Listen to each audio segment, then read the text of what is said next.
How's it going, everybody? Freddie here with a video that I didn't really see myself making when I started this channel, and that is a video calling out a weapon or a loadout in this case as being OP. The reason I'm kind of surprised myself that I'm making this video is I don't really complain about OP weapons a lot. I usually just kind of ignore it, stay away from them, or use them if they're fun to use. But there is one loadout right now that is so easy to do well with that in my opinion it overshadows all the other classic OP weapons like the Gunslinger, the Beggar's Bazooka, the Airstrike, and you name it. There's a whole list of stuff that people like to complain about. But the loadout that in my opinion is the most overpowered right now is the Demoknight loadout, meaning the Charge and Touch, the Alibaba's Wee Booties, and the Eyelander. Now that's kinda crazy to say that in a game with laser rifles and snipers, miniguns, rocket launchers, grenade launchers, and all kinds of crazy stuff, the guy running around with a sword and shield and pointy shoes is the one that's the most OP. But it is, believe me. Why is it OP, you ask?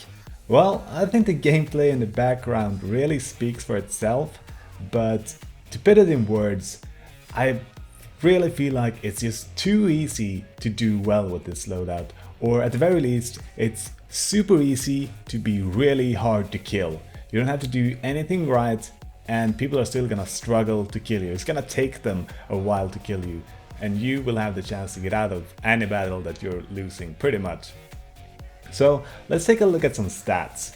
First of all, we've got the Alibaba's Wee Booties, which replaces your primary weapon with some stylish footwear.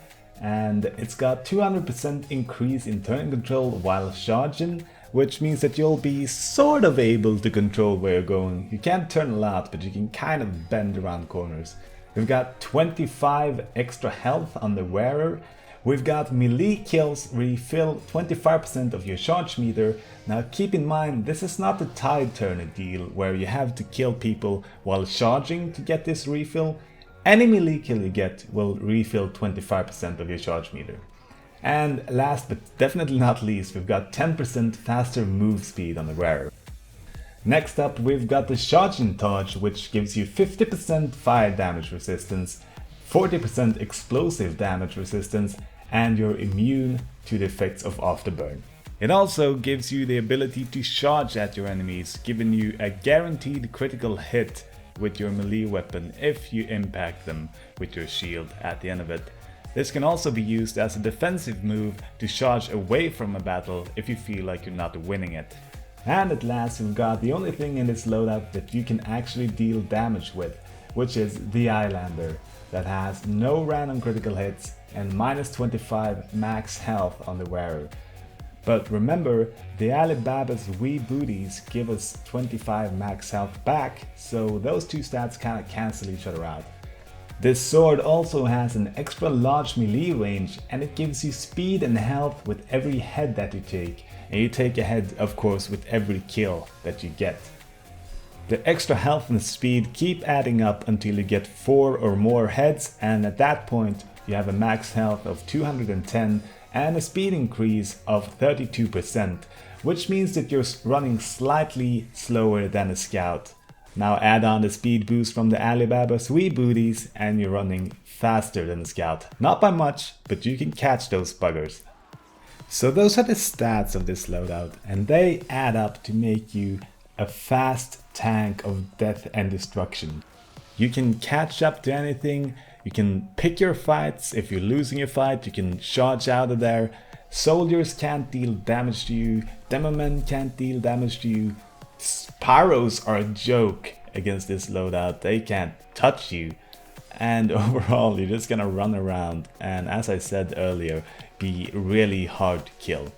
And I'm not making this video out of playing against this loadout and being angry at it. I'm making this video because I've used the loadout myself and realized I should not be doing this well right now. I don't know what my main is in this game. I don't really have a main class, but here are my hours for each class on your screen right now. So I'm a decent soldier, I would say. I cannot get high kill streaks anywhere near reliably as a soldier, but as this Demo Knight, which I don't have a lot of hours as at all, so it's not skill, believe me on that one. I get godlike every other game, almost every game I can get a kill streak of 20 or higher with this. All the gameplay that you're seeing in the background here was captured in 2 sessions of gaming, which were for about maybe 2 hours, so most games I managed to do what you're seeing in the background. And it wasn't hard, it wasn't hard, I was just fooling around. And I feel like it's a bit too rewarding in this loadout. So what does counter this? Because it's not unbeatable. Well, in my experience, heavies is the one thing that's really hard to take down with this loadout. There's no bullet resistance on the shield. That's the one thing that still deals 100% damage to you. And heavies, they shoot a lot of bullets. Now, because of the speed and the health that you gain from the heads, you can just kind of avoid heavies. You don't have to fight a heavy for the entire match if you don't want to, but you're gonna have a real hard time killing one. Another thing is pyros. They can air blast you away and keep you from killing them. They can't really kill you, but they can make it hard for you to kill them. So you can kind of, I don't know, stay out of each other's way or something. I don't know. Sentries. Kind of. Unless you've got some sort of high tower expert medic healing you and baiting the sentry. Sentries are hard to take out. You definitely want a sticky launcher or a pill launcher. Grenade launcher? That's a word. And last but not least, snipers. If they're far away and they know how to aim, they can take you out. Thing is, with the speed of this loadout once again and all the freaking flanking routes that are just sprinkled out on the TF2 maps, you can get around those snipers and catch them while they're not aware.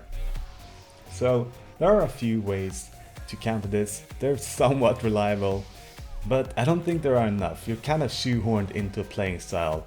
You can't really play soldier, you can't play demo man with the explosive weapons, unless you want to just avoid this guy running around like a maniac with a sword. Your other biggest enemy with this loadout is melee weapons. The Eyelander doesn't have random crits. You do have guaranteed crits with the charge that the Sergeant Taj gives you, but you don't have random crits. You're gonna have to swipe at someone, 2, 3 or 4 times depending on how much health they have. If they have a melee weapon, which they probably do, I don't know if you can't have a melee weapon in a way, but they probably have random crits. So they can take you out with random crits, and it feels like it happens a lot. Random crits kill me all the goddamn time. Makes me really mad, but when you're using an OP loadout, you kind of deserve it, don't you? But yeah, that's probably your best bet as most classes if you're dealing with a Demo Knight. Pull out your melee weapon and pray to Gaben for a random crit, and that you will actually hit him with the crappy melee hit reg in this game and him zipping around like a freaking fly. That's a good plan. So what would I do to nerf this loadout to make it more balanced? I don't know. I am not good at coming up with stats or balance changes. I think I've come up with a bunch of TF2 items or weapons that I'm like, oh man, that would be so cool. But all of them has gone from that would be so cool down to no wait, that would actually be retarded. So I'm not the guy to come up with a solution to this. I'm just pointing out the problems. I'm like some sort of supervisor at the job that's like, you're not producing enough freaking books, factory. You gotta get on that shit. I don't know how to solve it, but it's a problem. But I don't know, I feel like the biggest problem is the resistances of the shield. As I've been saying over and over again in this commentary, it's so hard to kill someone using this loadout. They might not kill you over and over again, but you can't kill them. They'll come back, they'll charge at you, and eventually they're gonna get you. So maybe try to do something with that, lower the resistance or remove them, replace them with something else, add bullet vulnerability or something, I don't know. It needs some sort of counterbalance. The Highlander also has like a bit of a hidden stat in that every time you get ahead and increase your health and speed, it also fills in the health that you gain. So every time you take a head, you heal yourself for 15 health. And this keeps on going even after you've gotten the 4 heads needed for the maximum health bonus. Every time you get a kill, you heal yourself for 15 health, which isn't a lot, but it just adds a little bit more to that survivability that is already way too high. I also feel like the speed you gain should somehow be possible to lose. I don't know how really, I haven't come up with a good way that would be possible, but it feels like once you get up to those 4 heads and you've got the speed built up, you're pretty much unstoppable, and that should not be the case. I don't know, those are some pretty loose ideas on how to perhaps balance this loadout. I don't really know if they're any good. Like I said, I'm not really good at coming up with these kind of things. So if you have any ideas, let me know in the comment section below. And I know that videos like these tend to make loadouts like these more popular because you're like, hey, this loadout is really good, don't use it, kids. Of course people are gonna use it, it's good, it's easy to do well with. I don't really care. If a lot of people use it, maybe more attention will come to it and its OP-ness. And it's really fun, I can't lie, it's become a bit of a guilty pleasure to use this loadout. So, you know, knock yourselves out. I'm gonna try to find a good counter to this. And that's it for this video. Demoknights are OP. Over and out. See you in the next video.